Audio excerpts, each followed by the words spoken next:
Vítajte pri Fibonacciho predikcii na 27. januára 2017. Máme pred sebou euro-dolár, ktorý dnes otestoval úroveň na buy, od nej sa odrazil o 15-16 pipov hneď v prvotnej reakcii. Potom trh mierne prerazil túto Fibonacciho líniu a poklesli sme o 18-19 pipov, čiže stop loss aktivovaný nebol, no a následne sme sa odrazili smerom nahor o rovnakú hodnotu okolo 24 pipov. Takže na euro-dolári dnešná predikcia bola úspešná.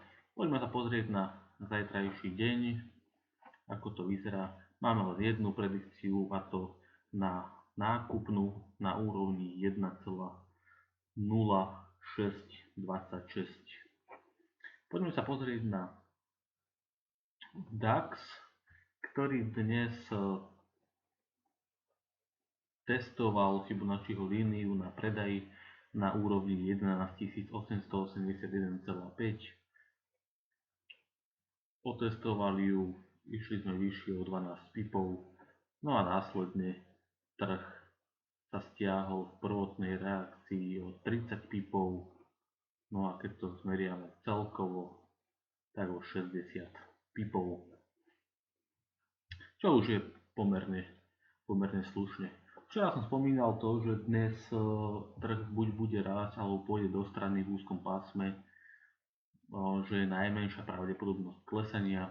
To sa aj potvrdilo, keď sme išli v úzkom pásme dneska v rozpätí 60 pipov, čo som aj spomínal, že okolo 60-70 pipov pôjdeme v rozpätí, tak to sa aj potvrdilo. Poďme sa pozrieť na zajtrajší deň na DAXe, ako to vyzerá. Máme tu v podstate dve pozície, nákupná 11733,4 a predaj na 11927,4. S tým, že zajtra na DAXe to vyzerá a celkovo na akciových indexoch to vyzerá buď na pokračujúcu korekciu, ale skôr pohybom do strany alebo mierny rast, ktorý by nemal byť taký výrazný, ako bol včerajší deň. Poďme sa ešte pozrieť na Libru voči americkému doláru. Tá v noci sa dotkla Fibonacciho línii na nákup. Potom sme ju ešte testovali ešte raz, takže aj nejaké zabudnuté čakajúce objednávky sa aktivovali. No a trh následne spadol a zastavil sa pri ďalšej Fibonacciho predikcii, a to na nákup. Odtiaľ sa odrazil smerom nahor. Takže bolo to na Libre ideálne, keď predajné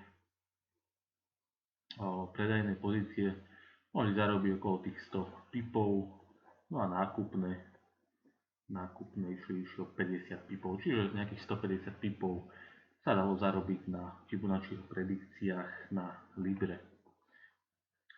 Pozrieme sa na zajtrajší deň na Libru, ako to vyzerá.